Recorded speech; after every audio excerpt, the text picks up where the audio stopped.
أن محمدا رسول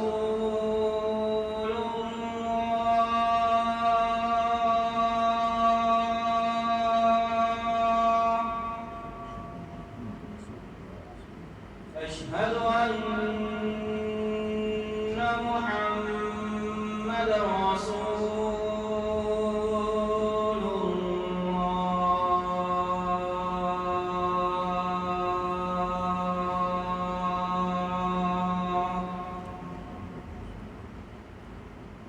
حي على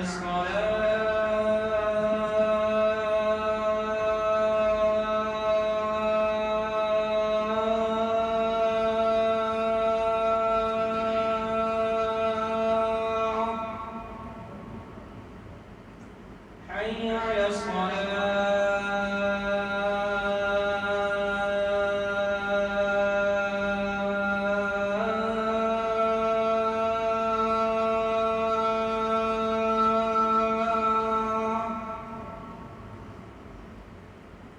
حي على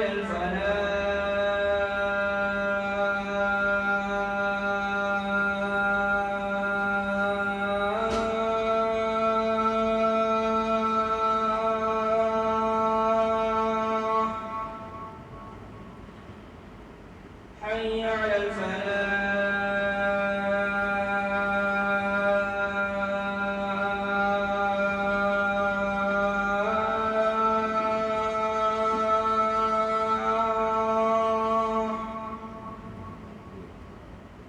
الله أكبر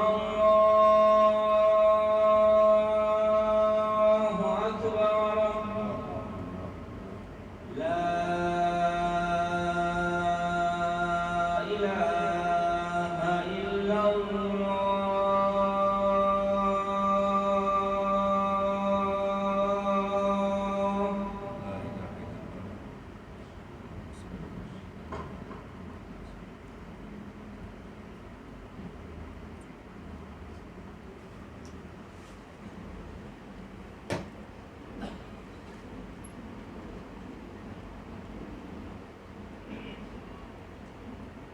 السلام عليكم ورحمة الله وبركاته.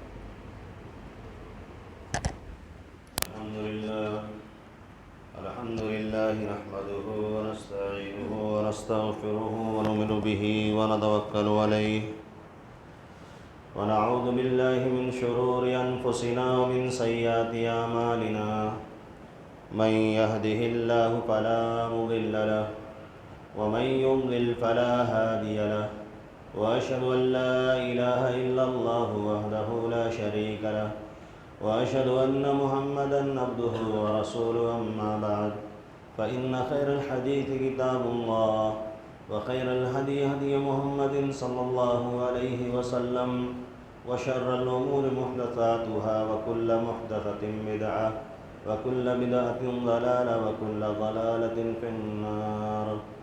فقد قال الله تعالى في كلامه المجيد أعوذ بالله السميع العليم من الشيطان الرجيم بسم الله الرحمن الرحيم يا أيها الذين آمنوا كتب عليكم الصيام كما كتب على الذين من قبلكم لعلكم تتقون. سامعین کرام، دینی میرے بھائیوں، بزرگوں، عزیز ساتھیوں اور میری ماں اور بہنوں، اولاً تمام قسم کی حمد و ثنا اللہ رب العالمین کے لیے ہی لائق اور زیبا ہے، جس نے ہم کو اور آپ کو پیدا کیا ہے اور ہماری پیدائش کے بعد ہم جن چیزوں کے محتاج ہیں اللہ رب العالمین نے وہ ساری چیزیں ہمیں عنایت کی ہیں، اور ہم اپنے گناہوں کے باوجود، اپنی نافرمانیوں کے باوجود، اپنی دنیا پرستی کے باوجود اللہ رب العالمین کی فضل و کرم سے اور اس کے نعمتوں سے فائدہ اٹھا رہے ہیں۔ اللہ رب العالمین کا بہت بڑا احسان ہے کہ اللہ رب العالمین نے ہمیں دولت اسلام سے نوازا ہے اور امت محمدیہ صلی اللہ علیہ وسلم کا ایک حصہ بنایا ہے۔ بے شمار درود و سلام ہو ہمارے پیارے نبی جناب محمد رسول اللہ صلی اللہ علیہ وسلم کے اوپر کہ آپ صلی اللہ علیہ وسلم نے وہ ساری باتیں، وہ سارے کام جن سے ہم اپنے مالک سے نزدیک ہو سکتے ہیں، یا وہ چیزیں جس سے ایک بندہ اپنے خالق سے، اپنے مالک سے دور ہو سکتا ہے، وہ ساری چیزیں آپ نے بخوبی وضاحت فرما دی ہیں، جس کے بارے میں خود اللہ کے رسول صلی اللہ علیہ وسلم کی اتنی صاف وضاحت ہے کہ آپ نے فرمایا ہے کہ لیلھا کنہاریھا، اس کے راستے، اس کے احکامات ایسے ہی ہیں جیسے کہ دن کے اجالے میں ساری چیزیں واضح ہیں، کوئی چیز ڈھکی چھپی نہیں ہے۔ اللہ رب العالمین نے ہمیں دوسرا موقع پھر یہ دیا ہوا ہے کہ اللہ رب العالمین نے ایسے لوگوں کو جنہیں یہ ماہ رمضان خیر و برکت والا میسر نہیں ہو سکا، اور یا اس رمضان کے درمیان ہی وہ ہمارے بیچ سے رخصت ہو گئے، اللہ رب العالمین کا یہ خیر و برکت کا مہینہ، جہنم سے آزادی کا مہینہ، اللہ رب العالمین کو راضی کرنے کا مہینہ، اللہ رب العالمین کے خیر و برکات کو لوٹنے کا مہینہ، جو ہمارے درمیان جس سے ہم مستفید ہو رہے ہیں، کچھ ہی دن باقی ہیں، اور اللہ رب العالمین کے فضل و کرم سے ابھی 25ویں شب گزری ہے، لیکن ہم نے اپنی زندگی میں ایسے احباب کو بھی دیکھا ہوا ہے کہ قرآن کریم کی آیت کریمہ جو خطبہ مسنونہ کے بعد آپ کے سامنے پیش کی گئی ہے، یہ پورا ماہ ہم سنتے رہتے ہیں۔ اللہ رب العالمین نے اس رمضان مبارک کے اندر ہم مسلمانوں کو جو ذمہ داری عنایت کی ہے، بطور مسلمان ہونے کے میری اور آپ کی جو ذمہ داری ہے، اللہ رب العالمین نے اس گول کو، اس ٹارگٹ کو ذکر کر دیا ہے۔ ہماری ذمہ داری ہے کہ ہم اپنے مالک کے اس حکم کو سمجھنے کی کوشش کریں جو اللہ رب العالمین نے اس مشہور آیت کے اندر بیان فرمایا ہے۔ بارہا اس آیت کو سنتے ہیں، دل کرتا ہے کہ اس آیت کو بار بار ذکر کیا جائے، سنا جائے، کیوں؟ تاکہ ہم اپنی دنیاوی مشغولیات کے اندر جب بیزی ہو جاتے ہیں تو رمضان کے روزے ہم نے جو رکھے ہوئے ہیں، ہم ان مشغولیات کی وجہ سے ہماری توجہ کہیں نہ کہیں مبذول ہو جاتی ہے، اور اللہ رب العالمین نے اس آیت میں مجھ کو اور آپ کو اور ماں اور بہنوں کو جو حکم دیا ہوا ہے، کہیں نہ کہیں وہ چیز ہماری نظروں سے اوجھل ہو جاتی ہے۔ مشہور آیت، اللہ رب العالمین نے اس آیت میں فرمایا کہ اے ایمان والو، تمہارے اوپر رمضان کے روزے ایسے ہی فرض کیے گئے تھے جیسے تم سے پہلے کے لوگوں کے اوپر فرض کیے گئے تھے۔ مقصد کیا تھا؟ تاکہ تم دیندار بن جاؤ، تاکہ تم پرہیزگار بن جاؤ، تاکہ تم اللہ والے بن جاؤ، تاکہ تم ایک اللہ کو ماننے والے بن جاؤ، تاکہ تم چاق و چوبند بن جاؤ، تاکہ تم چوکنا ہونے والے بن جاؤ۔ اب اس سے زیادہ آسان مفہوم اس کا نہیں ہو سکتا۔ ایک متقی بندہ جو ہوتا ہے، جو پرہیزگار بندہ ہوتا ہے، اگر ہم متقی پرہیزگار مانا کرتے ہیں تو وہ اس بات کا خیال کرتا ہے کہ کہیں میرے مالک کی نافرمانی نہ کر بیٹھوں، اللہ اور اس کے رسول صلی اللہ علیہ وسلم کی حکم عدولی کے ذریعے سے، ان کی مخالفت کے ذریعے سے اللہ رب العالمین کی رحمت سے محروم نہ ہو جاؤں۔ تو اس کے خاطر بندہ چاق و چوبند رہتا ہے، چوکنا رہتا ہے، ہوشیار رہتا ہے، کہیں وہ غلطی نہ کر بیٹھے۔ لیکن 25 دن کی مشق کے باوجود بھی، تمرین کے باوجود بھی، ہمارے اندر ابھی وہ کسک، وہ سکت پیدا نہیں ہو پائی ہے کہ اس بندوں کو اپنی بندگی کا احساس ہو سکے اور وہ اپنے مالک کے سامنے سرنگو ہو کر اپنے مالک کو راضی کرنے کی کوشش کریں۔ اللہ رب العالمین نے یہاں پر فرمایا کہ لعلکم تتقون، اسی لیے بہت بڑے مفتی ہیں جن کا انتقال ہو گیا، انہوں نے کہا کہ اللہ رب العالمین نے یہاں یہ نہیں فرمایا کہ لعلکم تجوعون، اللہ تعالیٰ نے تمہارے اوپر رمضان کے روزے اس کے لیے فرض کیے ہیں تاکہ تم بھوکے رہو۔ اللہ رب العالمین نے یہاں پر یہ نہیں فرمایا ہے کہ اللہ رب العالمین نے تمہارے اوپر روزے اس کے لیے فرض کیے ہیں تاکہ تم پیاسے رہو۔ اللہ رب العالمین نے تمہارے اوپر روزے اس کے لیے فرض نہیں کیے تاکہ تم اپنی جائز خواہشات جو اہلیہ کے ساتھ کرتے ہو اس سے دور رہو۔ اللہ رب العالمین نے اس کے لیے رمضان کے روزے فرض نہیں کیے، فرض کیے ہیں لعلکم تتقون، تاکہ تم پرہیزگار بن جاؤ۔ دیکھتے ہیں، مشاہدے میں آتا ہے، رمضان کا روزہ ہے، خون خرابے ہو رہے ہیں، جس نبی کی یہ تعلیم کہ اگر کوئی جھگڑا کرے تو اس سے کہہ دو کہ میں روزے کی حالت میں ہوں. یہاں تو اوزار نکل جا رہا ہے، ایک مسلمان دوسرے مسلمان کا خون کر رہا ہے. اللہ کے رسول صلی اللہ علیہ وسلم نے فرمایا کہ ایک مسلمان کو دوسرے مسلمان سے بات چیت بند کرنا جائز نہیں، حرام. لعلکم تتقون. غور کرتے جائیے گا. رمضان کے روزہ رکھتے ہیں، اللہ رب العالمین کو ماننے والے ہیں، اللہ کے رسول صلی اللہ علیہ وسلم پر ایمان ہے. اللہ کے رسول صلی اللہ علیہ وسلم نے رشتے ناطے کاٹنے والوں کو وعیدیں سنائی.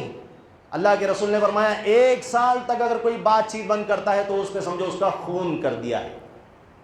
لعلکم تتقون. روزہ رکھتے ہیں ہم لوگ اللہ رب العالمین کو راضی کرنے کے لیے تاکہ اس کی نافرمانی نہ کر بیٹھے. کتنے ایسے بھائی ہیں جو حرام چیزوں کا سیون کرتے ہیں، اس کا استعمال کرتے ہیں. رمضان کا مبارک مہینہ ہے، اللہ رب العالمین کو راضی کرنے کا مہینہ ہے. مقصد کیا ہے فرضیت کا؟ لعلکم تتقون. لیکن اس کے باوجود بھی ہماری حرکتوں میں کوئی فرق نہیں آتا. اللہ کے رسول صلی اللہ علیہ وسلم سے ہمارے رشتے اور استوار، ان کی سنتوں کو لازم پکڑنے کا ہمارا فریضہ اور استوار ہونا چاہیے. لیکن ہم اس سے اور کوسوں دور داڑیاں کاٹتے ہیں. اللہ کے رسول صلی اللہ علیہ وسلم نے جن چیزوں کو کرنے کا حکم دیا ہے انہیں فقہی احکام کے ذریعے سے ہلکا کر کے، کہیں مستحب کے ذریعے، کہیں مباح کے ذریعے سے، کہیں سنت کے نام پر اور کہیں فرض سے ہلکا سمجھ کر ان ساری چیزوں کو چھوڑنے کی کوشش کرتے ہیں. لعلکم تتقون. یہ تتقون کا پیغام نہیں ہے. ہم اللہ رب العالمین سے محبت کرتے ہیں، اللہ کے رسول صلی اللہ علیہ وسلم سے محبت کرتے ہیں. ہم نے رمضان مبارک کے روزے رکھے ہیں تو ہماری ذمہ داری ہے کہ ہم مکمل دیندار ہو جائیں. ہم آدھا تیتر آدھا بٹیر اس طرح کیفیت نہیں ہونی چاہیے. یہ مشق اللہ رب العالمین پورے رمضان مبارک کے اندر کروا رہا ہے. ہم صرف نیت کرتے تھے کہ کیسے یہ روزے رکھیں گے، کیسے نفلی روزے رکھے جائیں. اللہ رب العالمین نے عملی ہم سے یہ کروایا ہے رمضان مبارک کے روزے، تاکہ ہم اللہ رب العالمین کی رضامندی حاصل کرنے کی کوشش کریں، اس کو سمجھنے کی کوشش کریں. لیکن اس کے باوجود بھی کئی ایسے احباب ہیں جن سے فرائض نہیں سنبھالا جا رہا. روزہ رکھے ہوئے ہیں، بھوکے پیاسے گھوم رہے ہیں اور کوئی ان کو دیکھ کر ٹوکنے والا نہیں ہے. کر رہا ہے اس کی مرضی، اللہ رب العالمین اس کا حساب کتاب لے گا. اللہ کے رسول صلی اللہ علیہ وسلم نے فرمایا کہ اگر طاقت ہے تو برائی کو اپنے ہاتھ سے روکو، اگر وہ طاقت نہیں ہے تو زبان سے کم اس کو برا تو کہو، اگر وہ طاقت نہیں ہے تو کم سے کم دل کے اندر برا جانو. اس کے اور اللہ کے رسول نے فرمایا تیسرا جو لیول ہے ایمان کا سب سے چھوٹا لیول ہے. لیکن کچھ لوگ ایسے بھی ہیں جن کو یہ احساس ہی نہیں کہ یہ برائی ہے. آپ ذرا سوچیں کہ اللہ کے رسول نے فرمایا دل میں اس کو برا جاننا سب سے چھوٹا لیول ہے ایمان کا، کہ اللہ رب العالمین پر ایمان، رسول پر ایمان، قیامت پر، آخرت پر، ساری چیزیں جو ایمان ستام نام یا ایمان مفصل کے لفظ کے ذریعے سے اسلام کو جانتے ہیں. لیکن جو اس برائی کو برا نہ سمجھے اور اپنی آنکھوں سے دیکھ کر اس کو اگنور کر دے تو وہ ایمان کا کون سا درجہ ہے؟ اللہ کے رسول نے چھوٹا درجہ تو بتا دیا ایمان کا، اب اس کے بعد ایمان کا کون سا درجہ باقی رہ جاتا ہے؟ بلکہ دوسری حدیث میں اللہ کے رسول صلی اللہ علیہ وسلم نے فرمایا کہ برائی کو دیکھنے کے بعد، برائی کو روکنے کی طاقت ہونے کے باوجود بھی اگر کوئی شخص برائی کو نہیں روکتا ہے تو اللہ کے رسول صلی اللہ علیہ وسلم نے فرمایا کہ اس کے مرنے سے پہلے اللہ رب العالمین اس کے اوپر اپنے عذاب کو نازل فرمائے گا.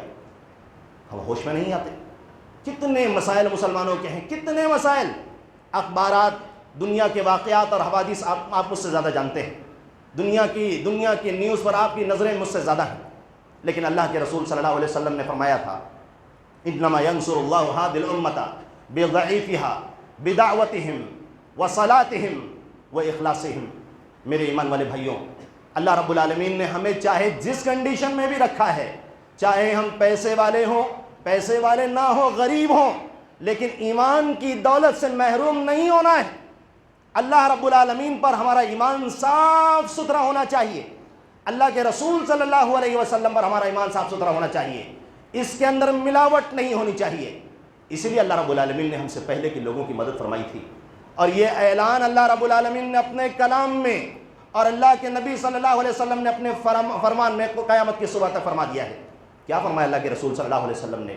اللہ کے رسول نے فرمایا کہ انما ینصر اللہ هذه الامة بضعیفها. اللہ رب العالمین اس امت کی مدد اس امت کے ضعیف لوگوں کے ذریعے سے فرمائے گا. علامہ البانی رحمہ اللہ نے اس حدیث کو صحیح فرمایا ہے سنن نسائی کے اندر. اس امت کے جو ضعیف ہیں، کمزور ہیں، لاغر ہیں، اللہ رب العالمین ان کمزوروں کے ذریعے سے اس امت کی مدد فرمائے گا. علماء کرام نے اس حدیث کی شرح میں فرمایا کہ ایسے کمزور لوگ جو ذہنی طور پر کمزور ہیں، مریض ہیں ذہنی، جسمانی طور پر کمزور ہیں، جسمانی طور پر مریض ہیں، اللہ رب العالمین ان کے ذریعے سے امت کی مدد فرمائے گا۔ سوسائٹی میں، سماج میں جو غریب ہیں، محتاج ہیں، قلاش ہیں، لیکن وہ حرام خوری سے دور رہتے ہیں، اللہ رب العالمین ایسے غریب لوگوں کے ذریعے سے امت کی مدد فرمائے گا۔ علماء کرام نے اسی حدیث سے مسئلہ مستمد کرتے ہوئے فرمایا کہ استسقاء جب بارش کی نماز پڑھی جاتی ہے تو بچوں اور بزرگوں کو باہر نکال کر نماز پڑھی جاتی ہے تاکہ اللہ رب العالمین اس امت پر رحم فرمائے۔ اللہ کے رسول نے فرمایا کہ انما ینصر اللہ هذه الامة بضعیفها بدعوتهم، جب یہ غریب، کمزور، مریض اللہ رب العالمین سے دعائیں کریں گے، اللہ رب العالمین کی دعاؤں کو قبول فرمائے گا، ان کی مدد فرمائے گا۔ لیکن آج کا غریب ذرا دیکھیے، وہ پریشان ہے اپنی دنیا کو کیسے چمکائے، کیسے وہ لون لے اور اپنے گھر کو بڑا کرنے کی کوشش کرے، کیسے وہ لون لے اور اپنے بچوں کو خوبصورت اور ان کی خواہشات اور کیسے عجیب عجیب خواہشات کو پورا کرنے کی کوشش کرے، کیسے وہ دوسروں کے مال پر قبضہ کرے اور کنٹرول کر کے وہ اپنے ضروریات کو پورا کرنے کی کوشش کرے۔ آج کا غریب تو اس کے لیے پریشان ہے، اس کو اللہ رب العالمین کی رضامندی اس کو قیمتی نظر نہیں آتی۔ اللہ کے رسول صلی اللہ علیہ وسلم نے فرمایا انما ینصر اللہ هذه الامة بضعیفها، ان کی دعاؤں کے ذریعے، وصلاتہم، اور ان کی نمازوں کے ذریعے سے۔ آج ہم کو ہماری تجارت بہت زیادہ قیمتی لگتی ہے۔ اللہ کے رسول صلی اللہ علیہ وسلم کو ماننے والے صحابہ کرام رضوان اللہ علیہ مجمعین نے ایسی مثالیں پیش کی ہیں کہ اپنی چیزوں کو انہوں نے اللہ رب العالمین کے لیے، اللہ رب العالمین کے نام پر چھوڑ دیا، اور اللہ رب العالمین کو راضی کرنے کے لیے جتنی کوشش ہو سکی حلال سے بچ کر رمضان مبارک کے مہینے میں، اور حرام تو درکنار، اللہ کے رسول صلی اللہ علیہ وسلم کے زبان مبارک سے وہ چیز نکلی، اللہ کے رسول صلی اللہ علیہ وسلم کو راضی کرنے کے لیے انہوں نے وہ چیز چھوڑ دی۔ آج ہم مسلمانوں کے سامنے بھی وہ نمونہ ہے، وہ آئیڈیل ہے، وہ اخلاصہم۔ اللہ کے رسول نے فرمایا اللہ رب العالمین ان غریب لوگوں کے اخلاص کے ذریعے سے امت کی مدد فرمائے گا۔ کہاں ہیں ہمارے سماج کے غریب لوگ؟ میں ان سے گزارش کرتا ہوں کہ آؤ پلٹو اللہ کی طرف۔ آج امت کو تمہاری دعاؤں کی ضرورت ہے، آج تمہاری نمازوں کی ضرورت امت کو ہے، تمہارے اخلاص کی ضرورت نہ امت کو ہے۔ آج ہم نے دنیا کو اپنا مطمئن نظر بنایا ہوا ہے، اور ایسا کمپٹیشن ہے کہ سورہ اعلیٰ میں ہر بار ہم جمعہ میں سنتے ہیں، اللہ رب العالمین نے فرمایا کہ تم نے دنیا کی زندگی کو آخرت کے اوپر مقدم کیا ہوا ہے۔ آخری عشرہ گزر رہا ہے رمضان مبارک کا، کچھ دن بچے ہیں، گنتی کے دن۔ اللہ رب العالمین نے فرمایا ایام معدودات، گنتی کے دن ہیں، جو چیز شروع ہوتی ہے ختم ہوتی ہے، کوئی چیز باقی بچنے والی نہیں ہے۔ اسی لیے اللہ کے رسول نے فرمایا کہ جس کو لمبی عمر ملی اور عمر ملنے کے ساتھ ساتھ وہ نیکیاں کرتا رہا تو وہ لوگوں میں سب سے بہترین ہے۔ صحابہ کرام کو اس کے بعد اللہ کے رسول نے فرمایا کہ وہ آدمی جس کو مدت ملی، عمر ملی، اور عمر ملنے کے بعد وہ اللہ رب العالمین کو راضی کرنے کے کام نہ کر سکا تو بڑا بدبخت اور بد نصیب انسان ہے۔ اللہ رب العالمین نے ہمیں مہلت دی ہوئی ہے، ہم اللہ رب العالمین کو راضی کرنے کے لیے کتنے اوقات، کتنے لمحات، کتنے ذکر و اذکار ان 5 دنوں میں ہم اپنے مالک کو راضی کرنے کی کوشش کرتے ہیں۔ ہمارے اوپر 5 دن بچے ہوئے ہیں، اللہ کے رسول صلی اللہ علیہ وسلم اعتکاف کرتے، ذکر و اذکار میں لگے رہتے۔ علماء کرام نے بیان کیا کہ اللہ کے رسول صلی اللہ علیہ وسلم بقیہ 20 دنوں میں جتنا عبادت نہیں کرتے تھے اس سے بہت زیادہ بڑھ کر اللہ کے رسول صلی اللہ علیہ وسلم ان 10 دنوں میں عبادت کیا کرتے تھے۔ اور سامعین کرام، ہم نبی صلی اللہ علیہ وسلم کی بات کر رہے ہیں، ہماری آپ کی تو کوئی گنتی نہیں ہے، اللہ کے رسول صلی اللہ علیہ وسلم کی بات کر رہے ہیں۔ اتنی زیادہ عبادت کیا کرتے تھے ان 10 دنوں کے اندر، مستقل عبادت۔ ہم جہاں موقع پاتے ہیں ہم دنیا کی گپ شپ، اور اس کے بعد نئے جو اسپورٹس کے جو پروگرام شروع ہوئے ہیں، یوٹیوب کے جو مسائلز ہیں، ایشوز ہیں، امت کے جو آپسی اختلافات ہیں، ان ساری چیزوں کے اندر گپ شپ میں، لغو میں، بے مطلب کاموں میں اپنے وقت کو برباد کرنے کی کوشش کرتے ہیں۔ اللہ رب العالمین کو راضی کرنے کے لیے جو بھی طریقے ہو سکتے ہیں، دعا و اذکار کے ذریعے سے، معافی تلافی کے ذریعے سے، اللہ رب العالمین کی طرف رجوع کرنے کے ذریعے سے، قرآن کی تلاوت کے ذریعے سے، ہم ان ساری چیزوں سے اپنے آپ کو اتنا جوڑ نہیں پاتے ہیں، کیونکہ ہم نے اپنے دنیاوی چیزوں سے اپنے آپ کو الگ نہیں کیا ہوا ہے۔ اللہ کے رسول صلی اللہ علیہ وسلم ان 10 دنوں میں اللہ رب العالمین کو بہت زیادہ یاد کیا کرتے تھے۔ اسی طرح سے اللہ کے رسول صلی اللہ علیہ وسلم، صحابہ کرام نے بیان کیا کہ اللہ کے رسول صلی اللہ علیہ وسلم اس مہینے کے اندر بہت زیادہ صدقات و خیرات کرنے والے تھے، بہت زیادہ، اتنا زیادہ کہ اللہ کے رسول صلی اللہ علیہ وسلم کو اگزامپل دے کر سمجھایا گیا ہے ان کے بارے میں کہ جیسے ایک تیز ہوا ہوتی ہے، اللہ کے رسول صلی اللہ علیہ وسلم اس تیز ہوا سے بھی زیادہ ہوتے تھے صدقات میں، خیرات میں، بھلائی میں آپ نے اس سے پہلے اللہ کے رسول صلی اللہ علیہ وسلم کے بارے میں سنا ہوگا۔ اللہ کے رسول صلی اللہ علیہ وسلم نے فرمایا کہ کھجور دو صدقات و خیرات میں، چھلکا ہی دو، اور اس چھوٹی سی چیز کے ذریعے ہی سے صحیح جہنم کی آگ سے اپنے آپ کو بچا لو۔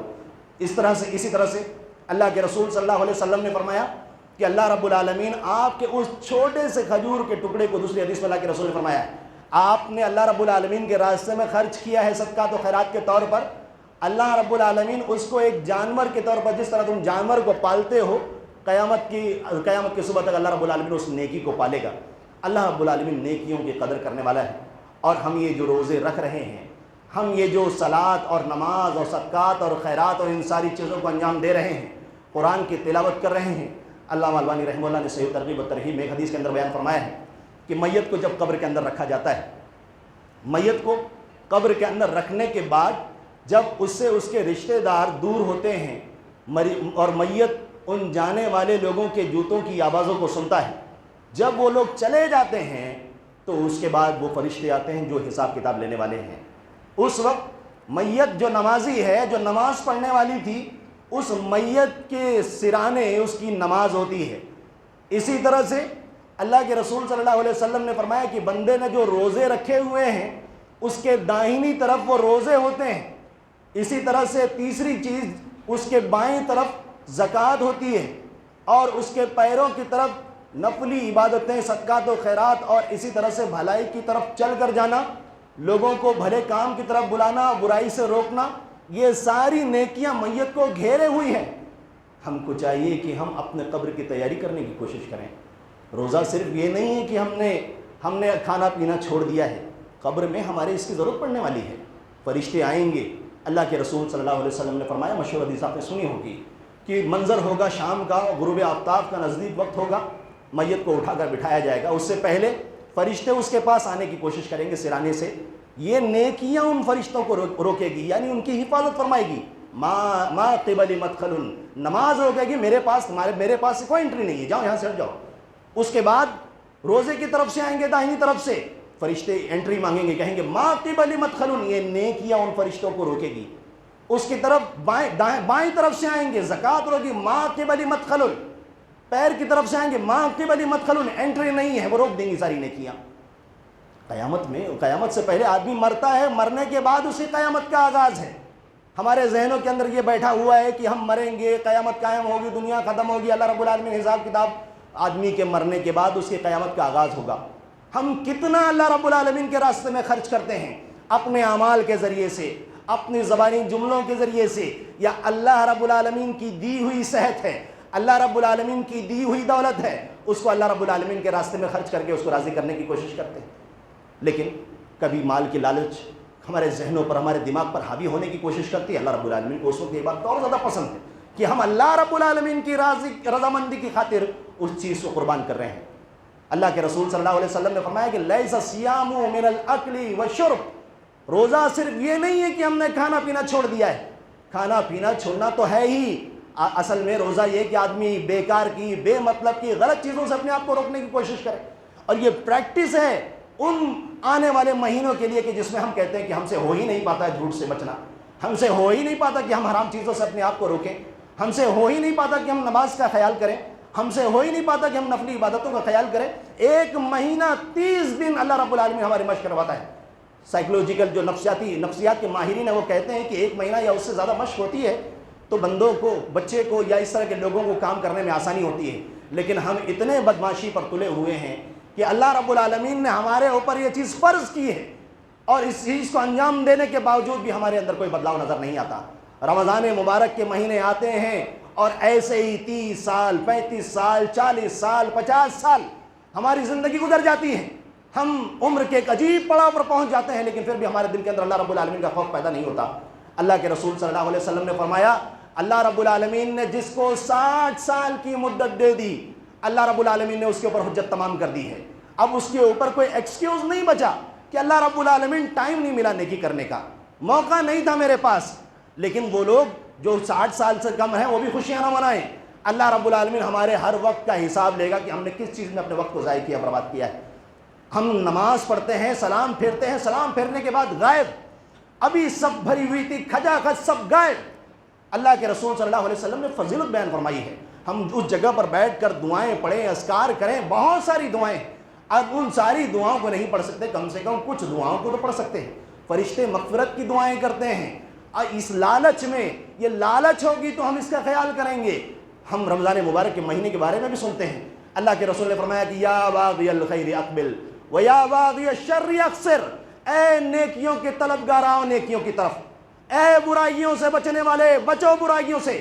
اگر ہم کو فرشتوں کے ان دعاؤں کی لالچ ہوگی تو ہم نیکیوں کی طرف آئیں گے، ہم موقع کی تلاش میں ہوں گے۔ اللہ کے رسول صلی اللہ علیہ وسلم نے فرمایا کہ جو شخص دن بھر میں 12 رکعت سنت موقدہ سنن رواتب کا اہتمام کرتا ہے، خیال کرتا ہے، فرض تو پڑھنا ہی ہے، اس کے بعد 12 رکعت سنت، دوسری روایت میں ان ساری سنتوں کو ذکر کیا گیا، فجر سے پہلے کی 2 سنت، ظہر سے پہلے کی 4، ظہر کی بعد کی 2، مغرب کی بعد کی 2، عشاء کی بعد کی 2، ان ساری سنتوں کا ذکر کیا گیا۔ اگر کوئی پڑھتا ہے تو اللہ کے رسول صلی اللہ علیہ وسلم نے فرمایا کہ اللہ رب العالمین جنت میں اس کے لیے محل بناتا ہے۔ میرے عزیز بھائیو، زمین کے اوپر ہمارے گھر چھوٹے ہوں، ہماری چھت سے پانی ٹپکتا ہو، ہمارے گھر کے بازو میں گٹر ہو، یہ دنیا ختم ہو جائے گی، جسم سے کب روح نکلے گی نہیں معلوم پڑے گا، لیکن یہ دنیا میں ہم ہمیشہ رہنے کے لیے نہیں آئے۔ جہاں ہمیشہ رہنا ہے وہاں کی تیاری کرنے کی کوشش کرو، وہاں اس گھر کو سنوارنے کی کوشش کرو، اس رب کو راضی کرنے کی کوشش کرو جو ہمیشہ باقی رہنے والا ہے۔ ان نگاہوں میں اپنے آپ کو محبوب نظر بنانے سے بچانے کی کوشش کرو، اللہ رب العالمین کی نظر میں اچھا بننے کی کوشش کرو، کیونکہ دنیا کی ساری نظریں تباہ برباد ہو جائیں گی، دنیا میں کوئی نفس باقی نہیں بچے گا، بچنے والی ذات صرف اور صرف اللہ رب العالمین کی ہے۔ ہم دعائیں مانگے اللہ رب العالمین سے، مانگے، اپنے رب کو راضی کرنے کی کوشش کریں۔ اللہ کے رسول صلی اللہ علیہ وسلم نے دعاؤں کی قبولیت کے اوقات بتا دیے، افطاری سے پہلے، افطاری کے بعد، اور دوسرے دن بھر میں اللہ رب العالمین لوگوں کو جہنم کی آگ سے آزاد کرتا ہے۔ ہم جب منہ میں کھجور رکھتے ہیں، کیا اپنے بارے میں یہ تصور کرتے ہیں یا اللہ رب العالمین سے دعا کرتے ہیں کہ اللہ رب العالمین آج میں نے جتنے روزے رکھے ہیں آج تک، کیا میرے یہ اعمال اس لائق ہیں کہ میں اس جہنم کی آگ سے اپنے آپ کو بچانے کی تجھ سے دعا التجا کر سکوں؟ وہ جہنم جس کے بارے میں اللہ کے رسول صلی اللہ علیہ وسلم نے اپنی حدیثوں میں ڈرایا، اللہ رب العالمین نے قرآن میں جس کو سب سے خطرناک جگہ بیان فرمائی ہے، اللہ کے رسول صلی اللہ علیہ وسلم نے فرمایا اس جہنم کی 70,000 لگامیں ہیں، اور ہر ایک لگام کے ساتھ 70,000 فرشتے ہوں گے جو اس جہنم کو گھسیٹ کر لا رہے ہوں گے۔ اتنے زیادہ 4 ارب سے زیادہ فرشتے ہوں گے جو اس کو گھسیٹ کے لا رہے ہوں گے۔ اللہ رب العالمین نے قرآن کی آیت میں ذکر کیا کہ جہنم کی آگ اتنے غصے میں ہے، تکاد تمیز من الغیظ، ایسا لگتا ہے کہ ابھی جہنم غصے میں پھٹ جائے گی۔ اللہ رب العالمین، اللہ کے رسول صلی اللہ علیہ وسلم نے حدیث میں بیان فرمایا کہ جہنم کا ایک جہنمی میری اس مسجد نبی کے اندر آ جائے، میری اس مسجد نبی میں حاضر ہو جائے، اور وہ صرف ایک سانس چھوڑ دے، اللہ کے رسول نے فرمایا میری اس مسجد میں 1 لاکھ یا 1 لاکھ سے زیادہ لوگ ہوں، تو اللہ کے رسول نے فرمایا کہ اس مسجد کو اور اس کے اندر جتنے لوگوں سب کو جلا کے خاک کر دے گی اس کی ایک سانس۔ ہم اس جہنم سے بچنے کے لیے نیکیاں کرتے ہیں، ہم اس اللہ رب العالمین کو راضی کرنے کے لیے نیکیاں کرتے ہیں، لیکن کیا ہمارا دل اس بات کو تیار ہے ماننے کے لیے کہ ہم اپنے مالک کے بندے ہیں اور اسی کی بندگی کرنی ہے، اور اس خطرناک جہنم سے جو اس کے غضب کا پیکر اور مظہر ہے، ہم کو اس سے اپنے آپ کو بچانے کی کوشش کرنی ہے۔ کیا ہم نے کبھی کوشش کی؟ اللہ کے رسول صلی اللہ علیہ وسلم کے بارے میں آتا ہے کہ اللہ کے رسول صلی اللہ علیہ وسلم ان راتوں میں، ان کے دنوں میں، ان 10 دنوں میں خوب زیادہ صدقات و خیرات کرتے تھے۔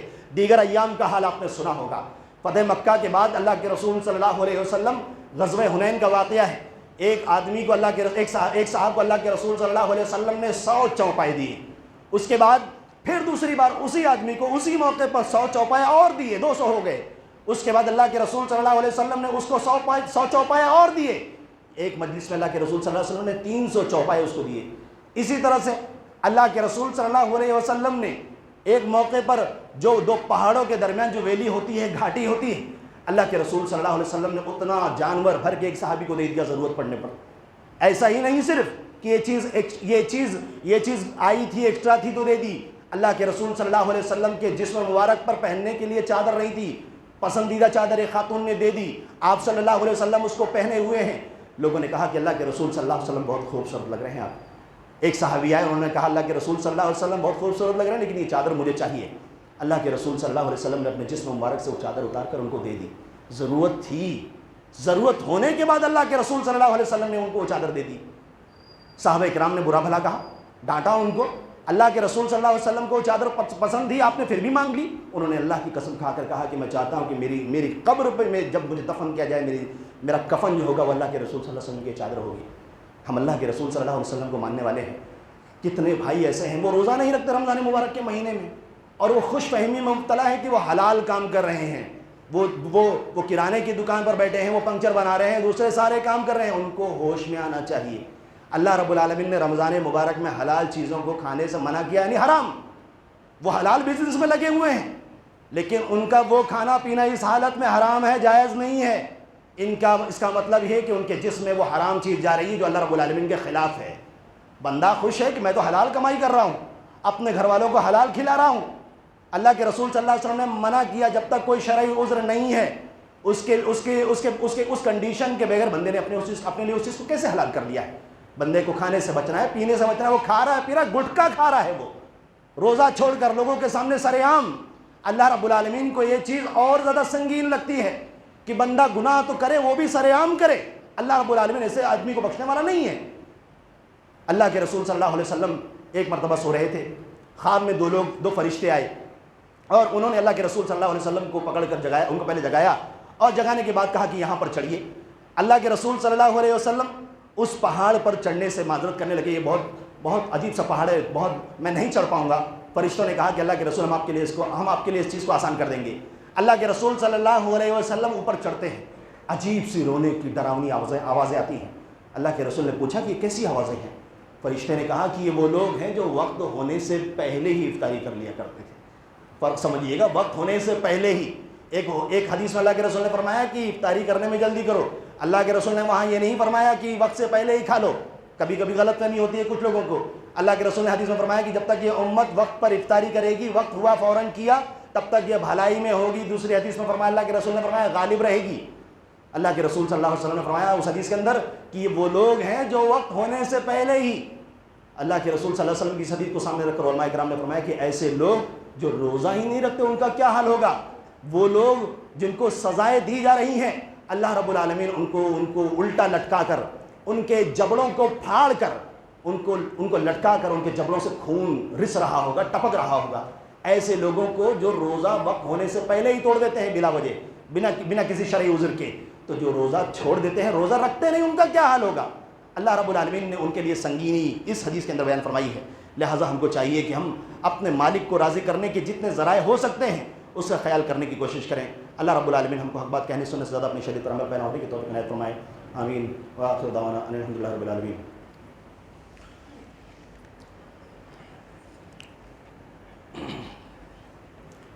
الحمد للہ نحمده ونستعینه ونستغفره ونؤمن به ونتوکل علیہ ونعوذ باللہ من شرور انفسنا ومن سیئات اعمالنا من یهده الله فلا مضل له ومن یضلل فلا هادی له واشهد ان لا اله الا الله وحده لا شریک له واشهد ان محمدا عبده ورسوله اما بعد فان خير الحديث كتاب الله وخير الهدي هدي محمد صلى الله عليه وسلم وشر الامور محدثاتها وكل محدثة بدعة وكل بدعة ضلالة وكل ضلالة في النار۔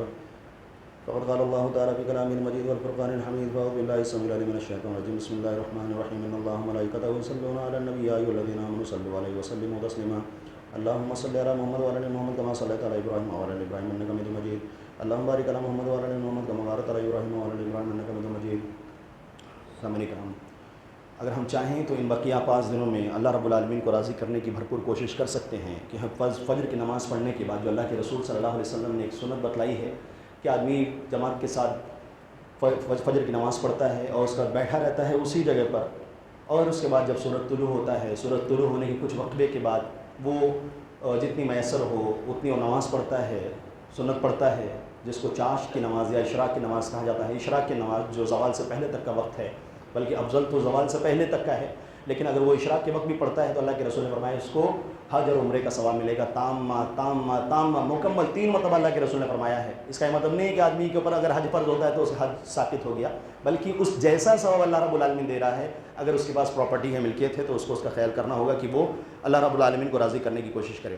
اسی طرح سے ابھی کچھ دنوں کے بعد ہم انشاءاللہ اپنے عید کو تہوار کو سیلیبریٹ کرنے والے ہیں، تو اللہ کے رسول صلی اللہ علیہ وسلم کی سنت یہ تھی کہ اللہ کے رسول صلی اللہ علیہ وسلم عیدگاہ آنے سے پہلے میٹھا کھا کر آتے تھے، اور اس کے بعد اسی طرح سے اس سے پہلے عیدگاہ آنے سے پہلے اللہ کے رسول صلی اللہ علیہ وسلم صدقۃ الفطر دیا کرتے تھے۔ جو اناج میں سے پنیر، جو اور اسی طرح سے کشمش میں اللہ کے رسول صلی اللہ علیہ وسلم دیتے تھے، تو ہم کو چاہیے کہ اللہ کے رسول صلی اللہ علیہ وسلم کی اسی سنت پر عمل کرتے ہوئے جو کھانے پینے کی چیزیں ہیں، گیہوں ہے، چاول ہے، اس طرح کی چیزوں میں اللہ کے رسول صلی اللہ علیہ وسلم کی سنت پر عمل کرتے ہوئے فطرہ نکالنے کی کوشش کریں، اور عیدگاہ آنے سے پہلے دینے کی کوشش کریں۔ شوال کا جب چاند نکل آتا ہے یہ اس کا اصل وقت ہوتا ہے، لیکن علماء صحابہ کرام سے اس بات کا ثبوت ملتا ہے کہ 1 یا 2 دن پہلے بھی ہم اس چیز کو نکال سکتے ہیں فطرے کو، تاکہ جو غریب لوگ ہیں، ضرورت مند لوگ ہیں، وہ بھی اپنا انتظام کر سکیں۔ اللہ کے رسول صلی اللہ علیہ وسلم نے فطرہ نکالنے کا مقصد بیان فرمایا ہے کہ یہ غریبوں کا پیٹ بھرنا ہے، ان کے کھانے پینے کے لیے ہے، اور روزے دار کی طرف سے جو لغو کام، بیہودہ کام، غلط بیانی والی بیہودہ باتیں جو اس کے زبان سے ہوئی ہوں گی، یہ اس گناہ کو مٹانے کے لیے ہوگی، یعنی ہماری جو عبادت گئی ہے صوم، اس کو سنوارنے کا کام کرے گا ہمارا یہ فطرہ۔ اور یہ عید کی نماز پڑھنے سے پہلے ادا کرنا ہے، ورنہ عید کے بعد اگر اس کو ادا کرتے ہیں تو یہ نارمل چیریٹی کی طرح، نارمل ڈونیشن کی طرح اس کا حکم ہوگا۔ اسی طرح سے اللہ کے رسول صلی اللہ علیہ وسلم صحابیات کو حکم دیا کرتے تھے کہ وہ اپنی ماں اور بہنوں کو عیدگاہ لائیں، چاہے وہ حیض کی حالت میں کیوں نہ ہو۔ اللہ کے رسول صلی اللہ علیہ وسلم سے بخاری کی روایت میں حفصہ بنت سیرین رحمہ اللہ وہ روایت کرتی ہیں کہ ام عطیہ رضی اللہ تعالیٰ عنہا کا واقعہ انہوں نے بیان کیا ہے کہ اب بصرہ کے اندر وہ پہنچی ہوئی تھی ان کی بہن، اور انہوں نے واقعہ بیان کیا کہ وہ اللہ کے رسول صلی اللہ علیہ وسلم نے ایسی بچیوں کو جو بالغ ہوئی تھیں، ابھی ان کا نکاح نہیں ہوا تھا، یا وہ عورتیں جو بالغہ تھیں لیکن ان کے جو پیریڈ وغیرہ چالو ہوتے تھے، ان سارے لوگوں کو، ان ساری خواتین کو اللہ کے رسول صلی اللہ علیہ وسلم مسجد میں حاضری کا حکم دیتے تھے، چاہے ان کے پاس حجاب نقاب ہو یا نہ ہو۔ اگر نہیں ہو تو وہ اپنی بہنوں سے، اپنی سہیلیوں سے لے لیں، اور اللہ کے رسول صلی اللہ علیہ وسلم ان کو مسجد میں آنے کے لیے کہتے تھے، اور اس کے بعد اللہ کے رسول صلی اللہ علیہ وسلم ان کو نصیحت کیا کرتے تھے۔ ہماری ماں اور بہنوں کا ہمارے اوپر حق ہے کہ ہم ان کو مسجد میں آنے کا موقع دیں، دین سیکھنے کا موقع دیں، ورنہ ہوگا کیا، ہم ان کو جمعہ میں، عید میں، ساری چیزوں میں دور رکھیں گے، اور سماج میں جو پرابلمز اور ایشو کریٹ ہو رہے ہیں، جو رسم و رواج، خرافات چل رہے ہیں، پنپ رہے ہیں، اسی کے بیچ میں رہ کر وہ ساری چیزیں ان کے اندر آ جائیں گی۔ ان کی صفائی کیسے ہوگی؟ جب وہ دین کی مجلسوں سے، عبادت گاہوں سے جڑیں گی تو انشاءاللہ رفتہ رفتہ وہ ساری چیزیں ختم ہو جائیں گی۔ ان ساری چیزوں کے ذمہ دار ہم ہوں گے اگر ہم نے اس کا انتظام نہیں کیا۔ اللہ کے رسول صلی اللہ علیہ وسلم کی سنت یہ تھی کہ عیدگاہ ایک راستے سے آنا، دوسرے راستے سے جانا، اور اسی طرح سے آپس میں ہدایہ اور تحفے وغیرہ کو تقسیم کرنا، یہ اللہ کے رسول صلی اللہ علیہ وسلم کی سنت تھی۔ اللہ رب العالمین سے دعا ہے کہ وہ ہمیں اپنی شریعت پر عمل پیرا ہونے کی توفیق عنایت فرمائے۔ جب تک ہم کو اس دنیا کے اندر زندہ رکھ، ایمان کی حالت میں زندہ رکھ، ہمارا خاتمہ ہو تو ایمان پر ہو۔ اللہ رب العالمین ہم یہ جو عبادت کریں، اللہ رب العالمین تو ہم سے راضی ہو جا، ہماری ان عبادتوں کو قبول فرما لے، ہمارے ان ٹوٹے پھوٹے سجدوں کو، رکوع کو، نماز کو قبول فرما لے۔ ہم تیری رضامندی کے لیے جو صدقات و خیرات، تو جو ڈونیشن اللہ رب العالمین خرچ کرے، اللہ رب العالمین جہنم سے نجات کا اس کو ذریعہ بنا دے۔ اپنے رسول صلی اللہ علیہ وسلم کی سنت پر ہم کو چلنے کی توفیق عنایت فرما، ہم کو جنت میں داخلہ عنایت فرما۔ ہمارے ایمان والے بھائی جہاں پر بھی پریشان حال ہے، اللہ رب العالمین کی پریشانی کو دور کر دے۔